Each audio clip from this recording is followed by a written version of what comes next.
काली वाला नहीं। हेलो। जी गुरु जी। तो ये जो क्वेश्चन है इसमें लिखना क्या है, जैसे उसने ब्रैकेट में लिखा है, एक बात लिखा है कि डी का मान गोलों के आकार की तुलना में बहुत बड़ा है, लिखा है ना ये बात। सब लोग पढ़ पा रहे हैं कि नहीं। इसने एक बात कहा था, हमने एक दिन एक बात पढ़ाया था कि जैसे कोई तुम्हारा जो है बालों में कोई भी कंघा वंघा करते हो, तो कंघा तो धनावे कंघा को जब किसी धूल के मिट्टी के साथ कणों के साथ पास लाते हो तो वो उनको अपनी तरफ अट्रैक्ट कर लेता है, ऐसा बात बोला था, समझ गए। तो इस ये तो उदासीन होता है, इसका तो आवेश जीरो होता है। इसमें कुछ कुछ आवेश होता होगा, वो हमको पता नहीं है, लेकिन ये Q does not equal to zero होता है। मतलब ये आवेशित है, ये उदासीन है, लेकिन फिर भी इनमें आकर्षण बल लग जाता है, समझ गए। अभी तक क्या है कि सिर्फ आकर्षण आकर्षण या सॉरी उदासीन उदासीन के बीच ही बल लगेगा, वैद्युत बल चाहे आकर्षण का लगे चाहे प्रतिकर्षण का लगे, लेकिन दोनों को वो आवेशित होना चाहिए। अब यहाँ पे एक वस्तु, दो वस्तुएं हैं, ठीक है, एक ए है एक बी है, तो ये वाली में आवेश है कितना, प्लस क्यू है। ये वाली में आवेश क्या है, जीरो है, Q2 जीरो है, इसका Q1 जो है प्लस क्यू है। तो अगर इनका ये बीच की जो दूरी है, समझे, ये वाली दूरी d, अगर इनके साइज की तुलना में, मान लो इसकी त्रिज्या, साइज कैसे नापेंगे, हमेशा त्रिज्या या व्यास से, ठीक है, ये r हो गई इनका, तो दोनों समान है तो दोनों का r। अगर अलग अलग होता तो दोनों अलग अलग भी इससे बहुत छोटे होने चाहिए थे। तो d जो है r से बहुत ज़्यादा बड़ा है, तब तो इनके बीच में कोई बल नहीं लगेगा। लेकिन ये जो है इनके त्रिज्या की तुलना में, अर्थात इनके बीच की जो दूरी है वो इसके त्रिज्या या साइज के तुलना में बहुत मतलब कंपेरेबल हो, तुलनीय हो, समझ गए। जैसे मान लो इनका साइज हो गया 1 मीटर, बीच की दूरी भी इनके 2 मीटर हो, 1.5 मीटर हो, तो ऐसे केस में क्या होगा कि ये जो धनावेश है इसको बहुत ज़्यादा पोलराइज कर देगा, मतलब ध्रुवित कर देगा। इधर के इसमें जो कुछ भी आवेश नहीं है, ओवरऑल तो कुछ भी आवेश नहीं रहेगा, लेकिन ऋण आवेश वालों को इधर खींच लेगा, धन आवेश वालों को इधर ढकेल देगा। तो इसमें टोटल जो है ना ध्रुवण उत्पन्न हो जाएगा, उसकी वजह से इसको आकर्षित कर लेगा अपनी तरफ से, ठीक है।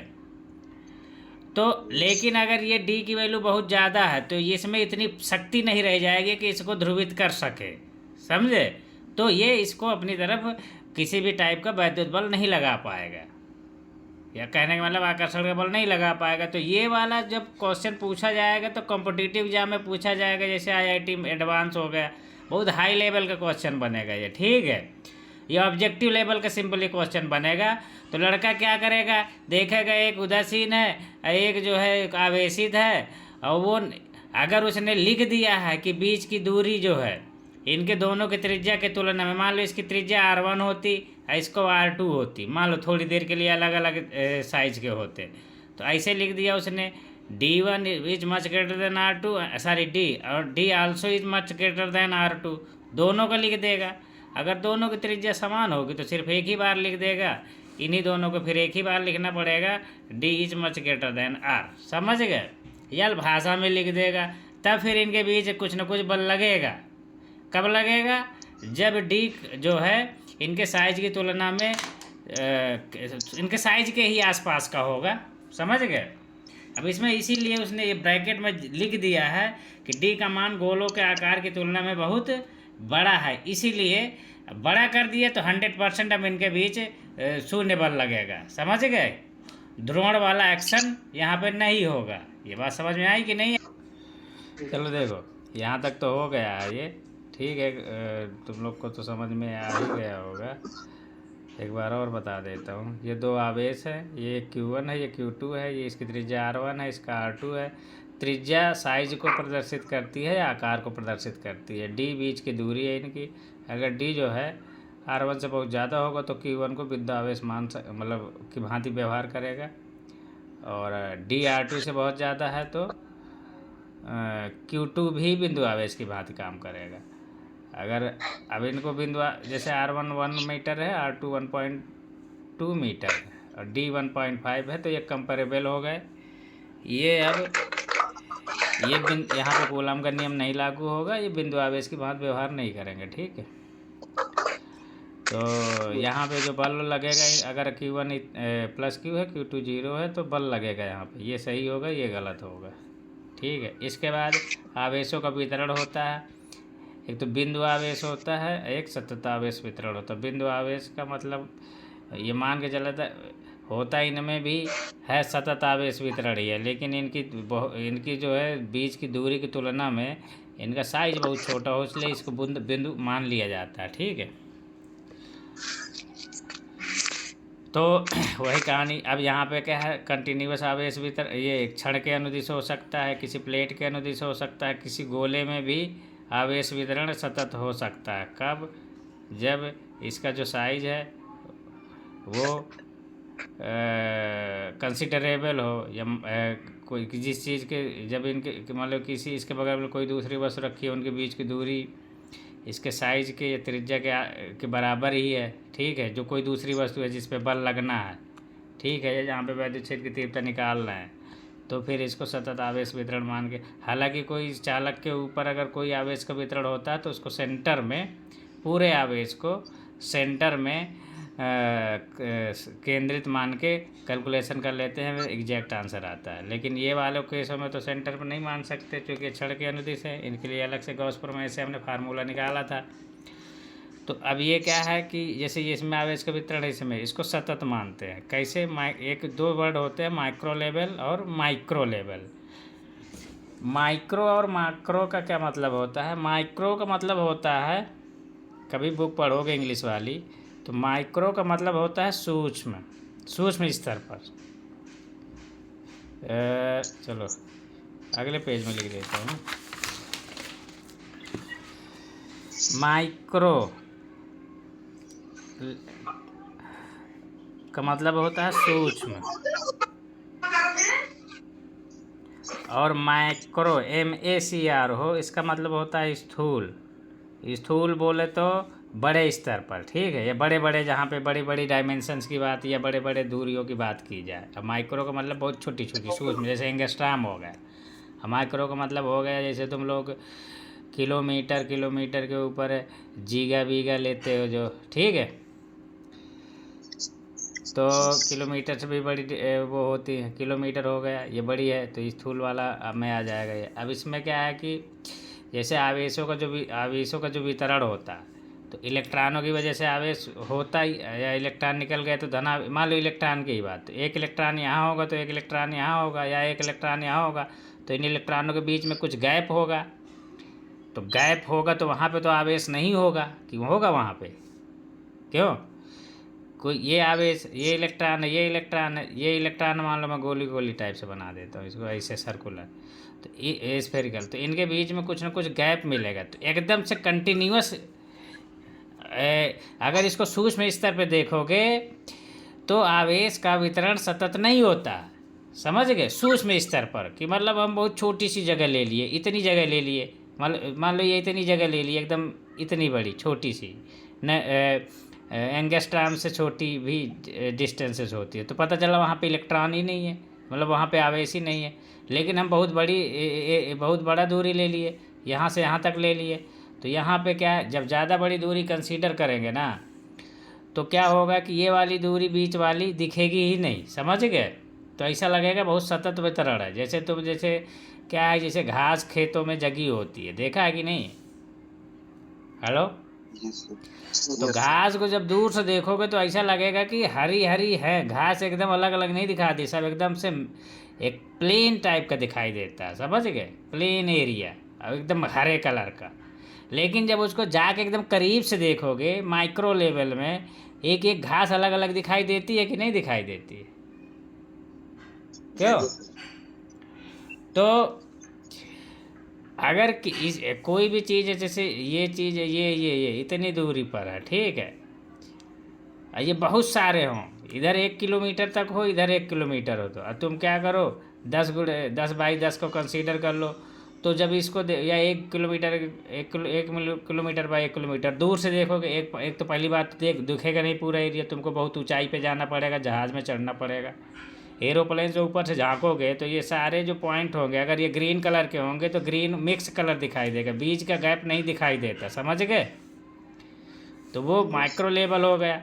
अब उसको तुम उतर आए प्लेन से, नीचे पकड़ के देख रहे हो बैठ के, तो यहाँ ढूंढे तो यहाँ अवेसी नहीं मिला, इस एरिया में, इस एरिया में, इस एरिया में, इस एरिया में, तो ये क्या हो गया? डिसकंटिन्यूअस हो गया। कंटिन्यूअस का मतलब होता है जैसे पोत देना, जैसे दीवार को पोत देते हैं ना, तो पूरी दीवार ही पुती हुई दिखती है, तो वो हो गया कंटिन्यूअस।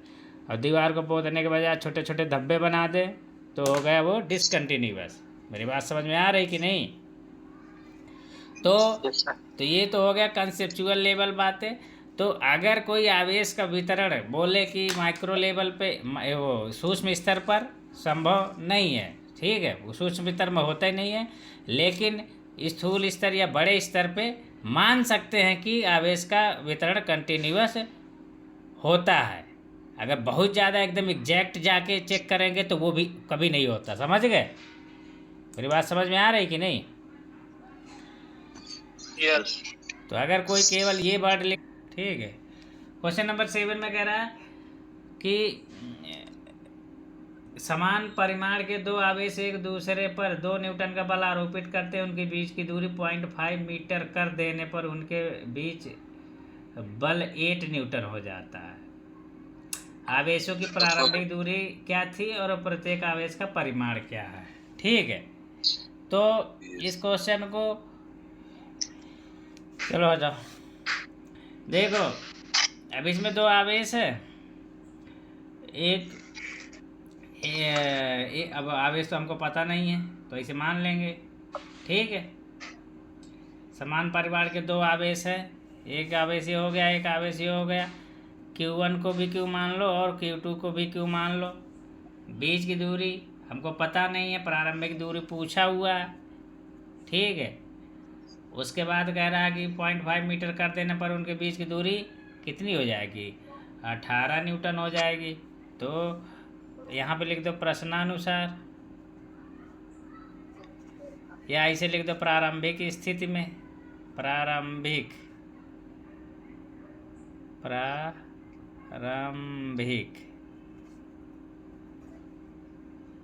स्थिति में क्या होगा?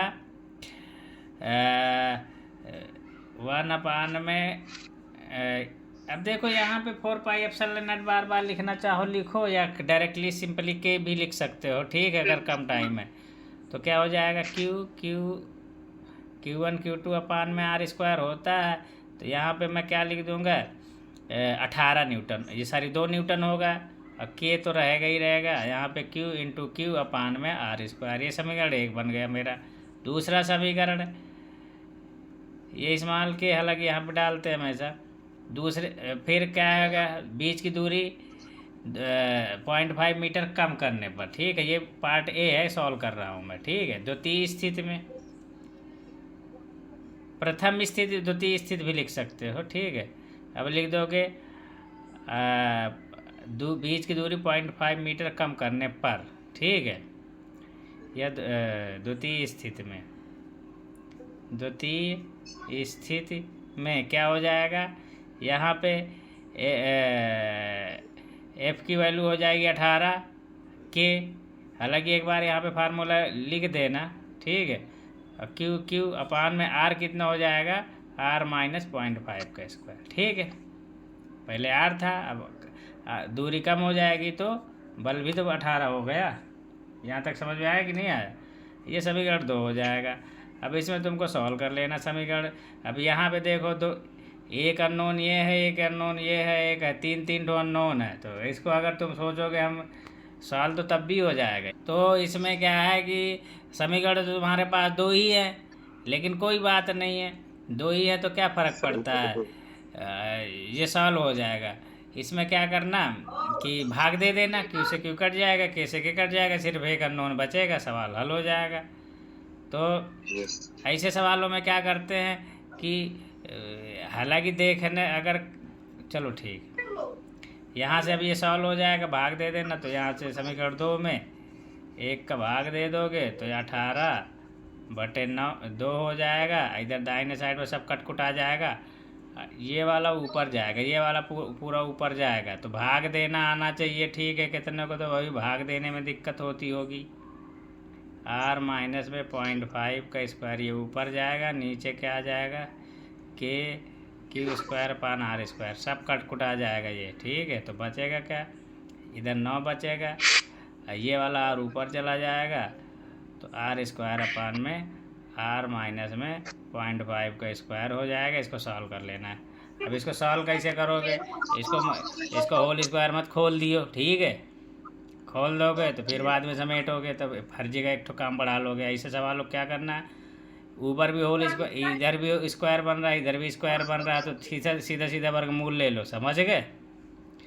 तो इसको ऐसे सवालों को मैं इधर कर दे रहा हूँ, तो इसका डायरेक्टली वर्गमूल ले लोगे तो क्या बनेगा, इधर तो 3 बनेगा। इसको भी ऐसे लिख सकता हूँ मैं, r बटे में r माइनस में 0.5 वर्गमूल ले लिया, इधर प्लस माइनस 3 कर दो, ठीक है। वर्गमूल जब किसी चीज़ का ले तो एक्स स्क्वायर बराबर 2 4 लिखा है, तो x बराबर प्लस माइनस 2 आता है ना। तो एक बार प्लस चिन्ह ले लोगे तो क्या बनेगा ये, तो मेरा क्या बनेगा, r equal to 3r minus में 1.5। तो यहाँ से कितना आ जाएगा, 3r r 2r r बराबर कितना आ जाएगा 2, तो 15 बटे 2 0.75 आया क्यों। और इसी प्रकार से अगर माइनस चिन्ह ले लोगे तो कितना आएगा, r माइनस चिन्ह ले लोगे तो कितना आएगा, यहाँ -3 होगा, यहाँ पे plus r equal to -3r plus में 1.5। यहाँ से जब सॉल्व करोगे तो r की वैल्यू कितनी आएगी, इधर आ जाएगा 4r। तो r बराबर कितना आएगा 0.375, इतना आएगा क्या।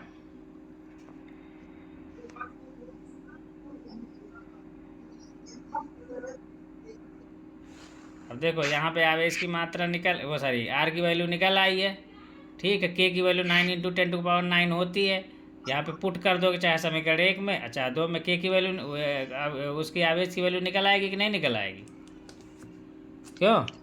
जी गुरुजी। यहाँ पे जैसे मान लो मैं इसी समीकरण में रख दो, समीकरण 1 में, तो क्या हो जाएगा 2 इक्वल टू k की वैल्यू तो 9 × 10⁻⁹ हो जाएगा, और इधर क्यू स्क्वायर है, ये r जो है मेरा कितना होगा, ये तो निकल चुका है मेरा r 0.75 निकला ना, ये निकला ना। जी गुरुजी। तो यहाँ से जब इसको सॉल्व करोगे तो क्यू स्क्वायर है, तो इसमें ध्यान देना, इस 0.75 को इधर मल्टीप्लाई करोगे तो 15 दूने 1.5 बन जाएगा। तो मेरा क्या हो जाएगा, क्यू स्क्वायर इक्वल टू हो जाएगा 1.5 अपान में 9 × 10⁻⁹, ठीक है। तो ऐसे सवालों को बड़ी सावधानी से न्यूमेरिकल वैल्यू निकाला करो, दोनों तरफ का वर्गमूल ले लो, ठीक है। तो क्यू का तो क्यू ही हो जाएगा वर्गमूल, इधर में अब प्लस और माइनस दोनों आएगा, ठीक है। 1.5 में तुम क्या कर लो, इसमें अंडर रूट लगा दो, ठीक है। उसको जुगाड़ है, 1.5 में अंडर रूट लगाओगे कि नहीं।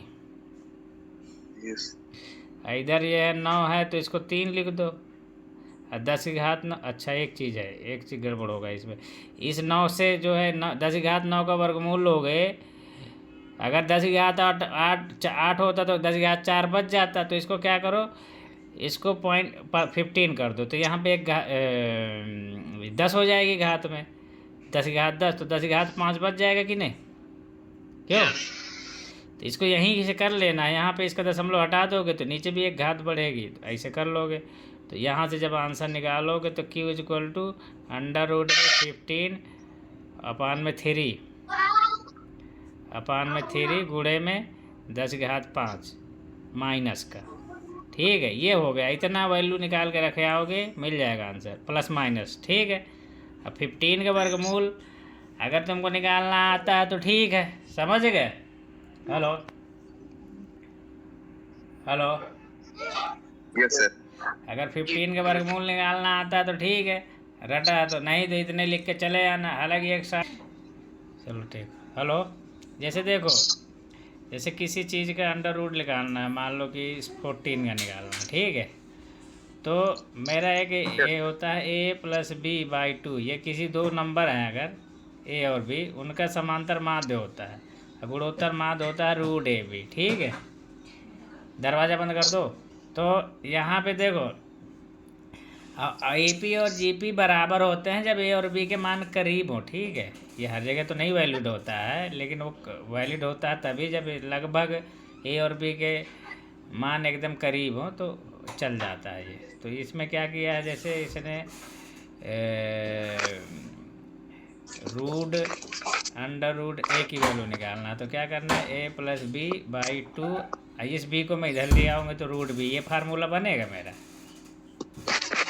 हेलो, इसको मैं क्या करना है, देखो, जैसे मैं भी जैसे इसमें अब मान लो तुमको अंडर रूट a बराबर कितना है, a+b/2 ये हो सकता है, ठीक है। अब जैसे मैं क्या करूं, मेरे को निकालना है कितने का मान, √14 का मान, ठीक है। तो इसी के करीब कोई परफेक्ट स्क्वायर संख्या ढूंढते हैं। जैसे इसके करीब परफेक्ट स्क्वायर संख्या मेरी कितनी है, दो संख्याएं हो सकती हैं, एक तो 16, एक 9 हो सकती है ना। तो अगर मैं जी गुरु। इसमें तो हालांकि इसने 9 लेके किया है, तो मैं क्या करूँगा, दूसरी वैल्यू यहाँ पे तो a बराबर मेरा 14 दिया है, b बराबर मैं ले लूँ 9, ठीक है। तो क्या बनेगा मेरा रूट, इधर तो एक ही जगह 14 ही आ जाएगा इस फार्मूले में। कभी भी कोई संख्या दिया तो उसमें तो एक है ही है, जो है उसको a मान लो, और दूसरी संख्या कोई भी उसके करीब कुछ भी मान लो। 9 मान लिया तो 14 प्लस 9 जो माना है, अब बटे में 2 गुणे में 9 का वर्गमूल, तो यहाँ पे 3 आएगा ही कि नहीं आएगा, यहाँ पे डायरेक्ट, समझ गए। ऐसी संख्या मानते हैं दूसरी की जिसका तुमको स्क्वायर वर्गमूल मतलब वर्गमूल पता हो। तो यहाँ पे 14 9 23 बटे में इसका वर्गमूल 3 आ जाएगा, 3 दूनी 6, भाग दे दोगे तो जो भी आएगा 6 तेरी का 18, दशमलव में कितना बचा 5, तो 6 48 और बचा 2, फिर कितना आएगा 6 तेरी का 18, ऐसे आ जाएगा, ठीक है। तो √14 का वैल्यू इतनी आ गई। अब अगर मैं इसी को इस तरीके से निकालूं, जैसे √14 है, तो √14 के करीब मैं अगर 9 के बजाय 16 मान लूँ, तो क्या करूँगा 14 प्लस 16 बटे में 2 गुणे में √16 ये कर दूँगा, ठीक है। तो ये क्या हो जाएगा 14 16 30 बटे में 2 गुणे 16 का वर्गमूल 4, इसको भाग दे दूंगा, 4 दूनी 8, 8 का भाग इसमें दूंगा 30 में, तो 8 त्रिक 24 बचा कितना 6, और 8 और फिर हो जाएगा मेरा 8 7 56, फिर कितना बचा 4, 8 5 40। तो ये भी √14 की देखो, एक वैल्यू ये निकली, एक ये वाली, तो ये ज़्यादा करीब होगी, समझ गए। तो उसने बता तो दिया है कि कोई भी उसके करीब का परफेक्ट स्क्वायर संख्या ले लो, लेकिन ये उसके करीब दो संख्याएं थी मेरे 14 के करीब परफेक्ट स्क्वायर में, दो संख्याएं थी, एक 16 थी, एक 9 थी। तो 9 लूँगा तो थोड़ा से उत्तर में थोड़ा से ज़्यादा डिफरेंस आएगा जब कैलकुलेटर से सॉल्व करोगे। 16 ले लोगे तो करीब आएगा, क्यों आएगा, क्योंकि 16 14 के ज़्यादा करीब है, समझ गए। तो इस तरीके से सॉल्व कर लोगे तो तुम्हारा वर्गमूल निकल आएगा। कैलकुलेटर से भी सॉल्व करोगे तो इसके करीब ज़्यादा आंसर मिलेगा, चाहे देख लेना, तुम कर लेना, ठीक है। अच्छा, तो कैलकुलेटर में करो 3.74 आ रहा है इसमें कैलकुलेटर के थ्रू, ठीक। चालाकी किया, वो ये नहीं बताया कहाँ से ये ट्रिक बनाया, ठीक है, समझ गए। मेरे को निकालना है Q = √15/3 गुणे में 10⁻⁻5, ये तो सबको पता ही है वैल्यू। इसमें 15 का निकालना है, तो 15 के लिए मैं 16 वैल्यू सेलेक्ट कर लेता हूँ। तो क्या हो जाएगा 15 + 16 बटे में 2 √16, क्योंकि 15 के करीब 16 है, ठीक है।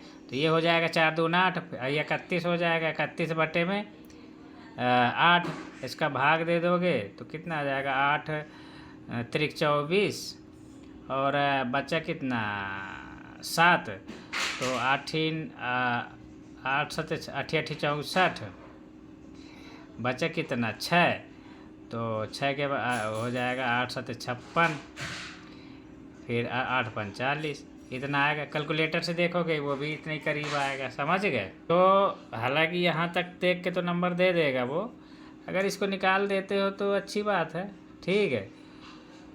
एक सेकेंड यार, तुमको स्क्रीन दिख ही नहीं रही होगी, ये वाला।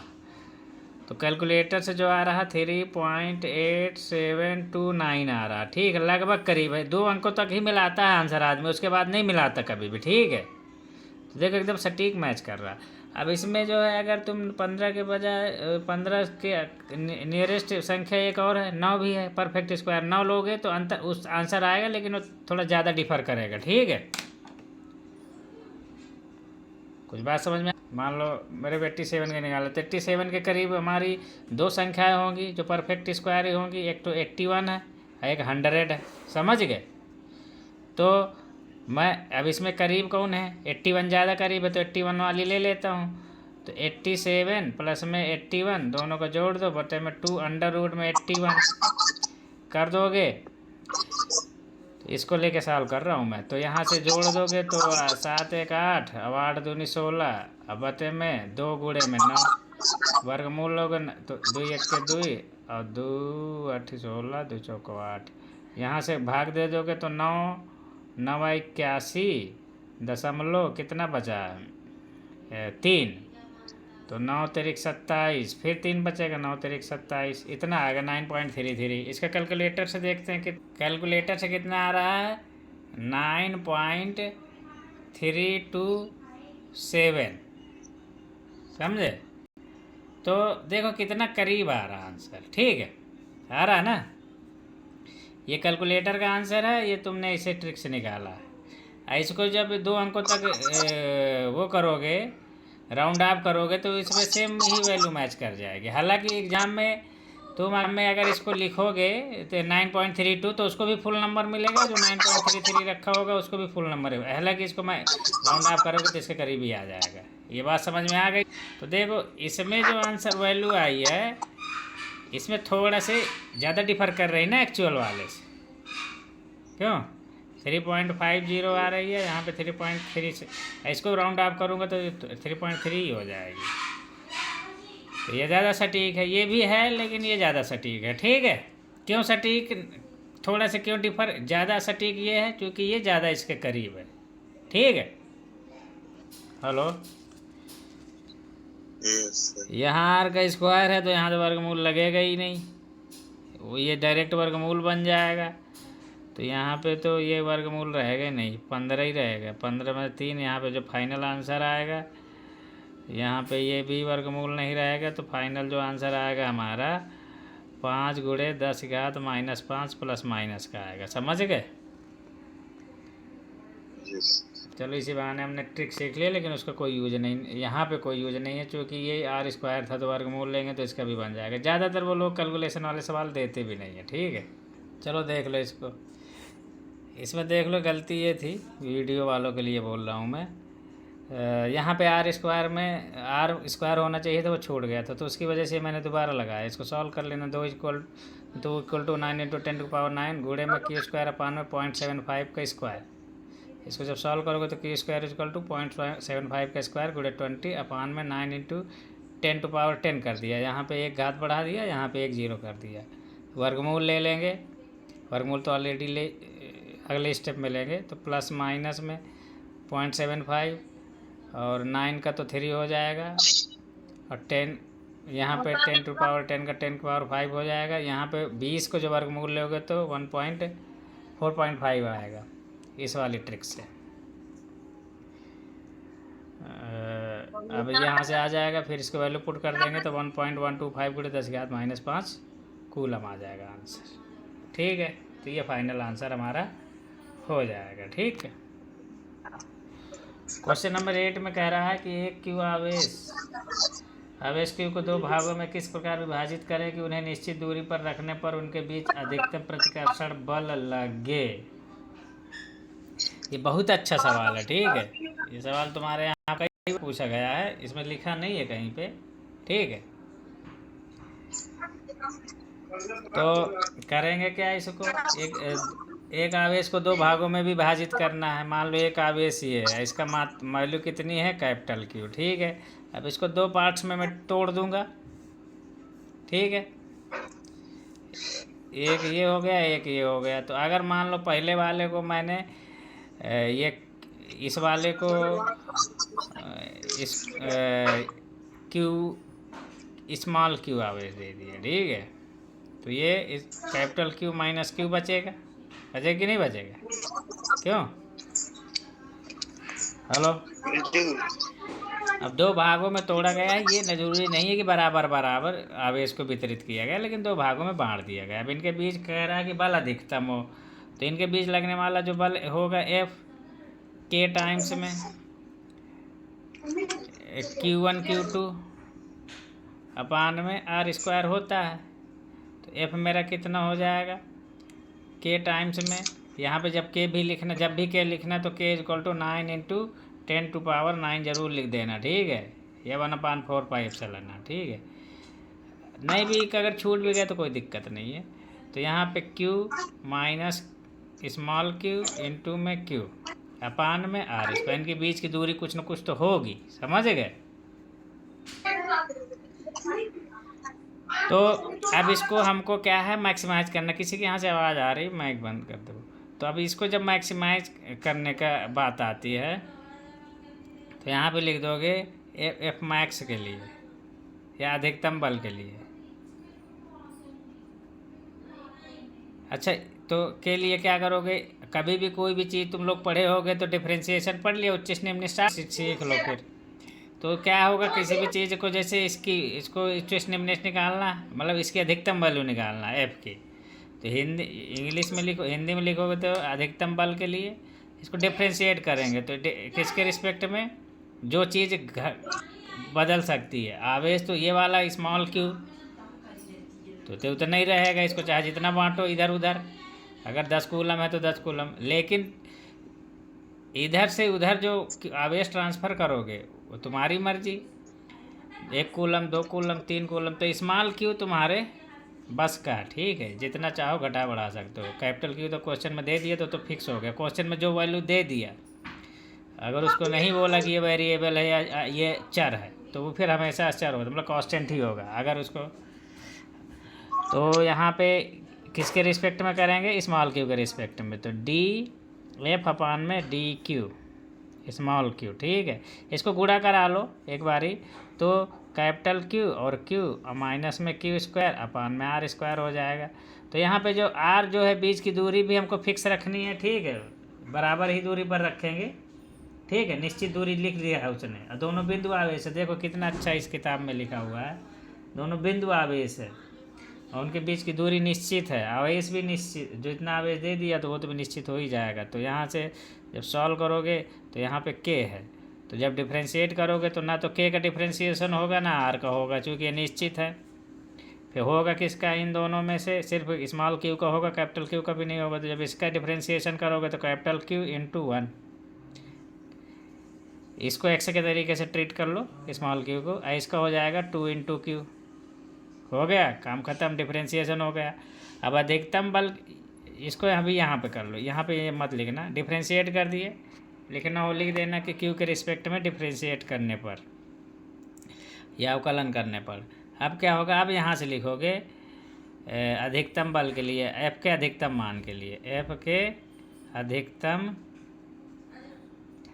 मान के लिए। ये जब तुम लोग अभी मैथ पढ़ लोगे ये सब हलवा हो जाएगा तुम्हारे लिए, मैक्सिमम और मिनिमम वैल्यू निकालने। क्या करोगे, यहाँ पे हमेशा डी एफ अपान में डी क्यू ये 0 रखेंगे सभी, जिसको जो भी डिफ्रेंशिएशन में वैल्यू आता है, मान लो इधर वाई होता है तो D Y by D X को 0 के बराबर लगते। तो जब रखेंगे तो क्या आ जाएगा, यहाँ से इसको जब सॉल्व करोगे तो 0 = के अपान में आर स्क्वायर क्यू प्लस में 2q। इसको जब और सॉल्व करोगे तो स्मॉल क्यू इक्वल टू हो जाएगा कैपिटल क्यू बाई 2। ठीक, तो बस यही आंसर हो जाएगा। हालांकि इसके बाद और भी जब मैथ में पढ़ोगे तो ये अधिकतम है कि न्यूनतम है, तो यहाँ से हमारा स्मॉल क्यू कितना आएगा, कैपिटल क्यू बाई 2। ठीक है, अब यहाँ पे ये कैपिटल क्यू बाई 2 आया है। अब तो इसमें अधिकतम न्यूनतम दोनों हो सकते हैं, वो तुम मैथ में पढ़ लेना। बाकी यहाँ पे अधिकतम ही हमेशा इतना करके छोड़ देना, नंबर मिल जाएगा। ठीक है,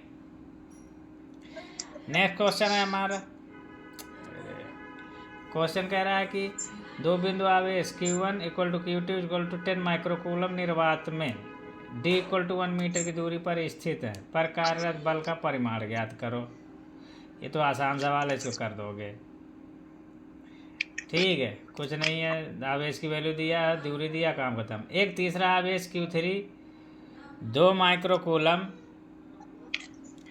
कह रहा है। एक तीसरा आवेश Q3 20 माइक्रोकूलम Q1 Q2 से समान दूरी पर चित्र के अनुसार रख दिया जाता है। अब Q1 पर कार्यरत बल का परिमाण ज्ञात कीजिए। ठीक है, चलो, एक आवेश ये था, एक आवेश ये था, इसका भी मान कितना है, Q1 इक्वल टू 20 माइक्रोकूलम और Q2 इक्वल टू 20 माइक्रोकूलम। ठीक है, अब एक आवेश यहाँ पे, इन दोनों के बीच की दूरी जो भी है D है अगर मान लो। ठीक है, तो कह रहा है कि इतनी दूरी पर इससे और इससे बराबर दूरी पर, तो मतलब इधर से भी D होगा और इधर से भी D दूरी होगी। ठीक है, इधर से भी D दूरी होगा। ये आवेश एक Q3 लाया, लेकिन इसका भी मान उतना ही है, 20 माइक्रोकूलम। ठीक है, कह रहा है कि पहले तो इन दोनों के बीच की बल निकालो, तो वो तो निकाल लोगे। ठीक है, सिंपल फार्मूला है F equal to 1/4 pi epsilon naught Q1 Q2 upon में R का स्क्वायर होता है। तो यहाँ पे हालांकि R की जगह में D की वैल्यू कितना दिया है, 1 मीटर। ठीक है, चाहो तो D कर दो, कोई दिक्कत नहीं है। तो यहाँ पे हमारा बल कितना आ जाएगा, 9 इंटू 10⁻⁹ और Q1 Q2 हमारा हो जाएगा 20 गुणे में 10⁻⁶ गुणे में 20 गुणे में 10⁻⁻6 डिवाइडेड बाई 1 मीटर है D की वैल्यू। सॉल्व कर दोगे जो भी आंसर आएगा, 20 में 400 6×2 12 और 12 में से ये तो 2 जीरो मिलेंगे, -10 हो जाएगा। तो 9 चौको 36 गुणे में 10⁻⁻1। तो यहाँ से तुम्हारा F कितना आ जाएगा, 3.6 न्यूटन। ठीक है, इतना ही आता होगा। अब क्या है कि अब कह रहा है कि तीसरा आवेश ले आया, तो ये तो पार्ट ए हो गया। ठीक है, अब पार्ट बी में क्या होगा, तीसरा आवेश लाएगा, तब कह रहा है कि Q1 पर कितना बल लगेगा। ये Q1 है इस वाले पे, तो क्या होगा कि ये भी इस पे बल लगाएगा, ये भी इसमें लगाएगा। पहले ये वाला जब ये अकेले था तो कितना बल लगा रहा था, इसमें इस दिशा में लगाएगा। हमें ये भी, चूँकि दोनों सेम आवेश है ना, अगर कुछ नहीं लिखा तो इसको भी प्लस मान लो, इसको भी प्लस मान लो, इसको भी प्लस मान लो। तो कितने का बल लगाएगा, यही जो अभी कैलकुलेट किए हो, कितना, 3.6 न्यूटन का। ठीक है, जब ये वाला आएगा तो ये भी तो इसमें बल लगाएगा। ये अपने जो इसकी मिलाने वाली रेखा होगी, इसके अनुदिश बाहर की ओर बल लगाएगा। ये भी कितना लगाएगा, 3.6 न्यूटन लगाएगा। ठीक है, तो इनका नाम दे देते हैं, इसका नाम दे देते हैं, कौन लगा रहा है, F2 किसके द्वारा, नहीं F1 पर कौन लगा रहा है, 2 लगा रहा है। ये वाला कौन लगा रहा है, F1 पर कौन लगा रहा है, 3 लगा रहा है। ठीक है, तो यहाँ पे तुमको क्या मिल जाएगा, F12 जो मिलेगा 3.6 न्यूटन मिलेगा, F13 जो मिलेगा हमारा, ये भी 3.6 न्यूटन मिलेगा, चूँकि वैल्यू तो सब सेम है। तो यहाँ से देखो, अब इसको निकालने की जरूरत नहीं है, सब सेम वैल्यू आएगी। ठीक है, तो इस निकालना हो तो इसको निकालो। बस इसमें क्या है कि बीच का कोण मेन कहानी है। ठीक है, अब अब इनके परिमाण है ये, कोई भी परिणामी बल या निकालना चाहते हो तो क्या हो जाएगा, अब इसमें थोड़ा नाम बड़ा हो जाएगा, तो इसको मैं नाम छोटा कर देता हूँ। इसको नाम दे देता हूँ F1, इसको नाम दे देता हूँ F2। ठीक है, तो मेरा फार्मूला क्या हो जाएगा, F1 square plus F2 square plus 2 F1 F2 और cos थीटा दोनों के बीच का एंगल और वर्गमूल ले लूँगा तो मेरा निकल आएगा। अब यहाँ पे F1 की वैल्यू तो ये हो जाएगा, F2 दोनों सेम है, थीटा हमारा यहाँ पे मेन इंपॉर्टेंट रोल प्ले करेगा। अब ये सब दूरियाँ बराबर रहते हैं, क्या बनेगा, समबाहु त्रिभुज बनेगा। तो समबाहु त्रिभुज बनेगा, इसको चाहो तो इस तरीके से बना सकते हो, ऐसे ऐसे ऐसे। हालांकि ये देखने में थोड़ा सा बराबर बराबर नहीं लग रहा, लेकिन ये एक इधर जाएगा वेक्टर है, एक इधर जाएगा वेक्टर, बाहर की तरफ क्यों है, क्योंकि दो सब सेम टाइप के आवेश है। ये वाला कोण समबाहु त्रिभुज का 60 डिग्री होगा तो ये भी 60 डिग्री ही होगा, तो इनके बीच का एंगल कितना आ जाएगा, थीटा 60 डिग्री आ जाएगा। थीटा कितना हो जाएगा, 60 डिग्री। ये सब लिखने की ज़रूरत नहीं है, अपने आप ले लेना है, ये कोई तो मैथ नहीं लगा रहा है, डायरेक्ट ले लेना, ठीक है। क्योंकि ज़्यादा नंबर का पूछेगा नहीं, ये सवाल मुश्किल से 3 नंबर में पूछेगा। यहाँ पे तो क्या हो जाएगा, 3.6 का स्क्वायर प्लस में 3.6 स्क्वायर प्लस 2 इंटू में 3.6 इंटू 3.6 इंटू में cos 60 डिग्री और अंडर रूट कर लोगे तो यहाँ पे देखो इसको और ये दोनों सब स्क्वायर बनना है, बाहर निकाल लो। 3.6 अंदर क्या बचेगा, यहाँ 1 बचेगा, यहाँ 1 बचेगा, यहाँ पे 2 बचेगा, cos 60 की वैल्यू 1/2 होती ही है। तो यहाँ से 2 से 2 कट जाएगा, यहाँ पे 3.6 अंडर रूट 3 बच जाएगा, ठीक है। तो यहाँ से इतना आंसर आ जाएगा। अब अंडर रूट 3 का तो वैल्यू तो सबको रटा होगा, 1.732 होता है, ठीक है, रट भी लेना। तो 3.6 इंटू में 1.732, हम लोग तो रटे हुए थे, इतना एग्जाम क्वेश्चन बनाने वाला भी सोचता है कि कम से कम तुमको वर्गमूल जो होते हैं 2 और 3 को तो रटे ही होंगे, तो इसको गुणा करके लिख लेना, आंसर आ जाएगा, ठीक है।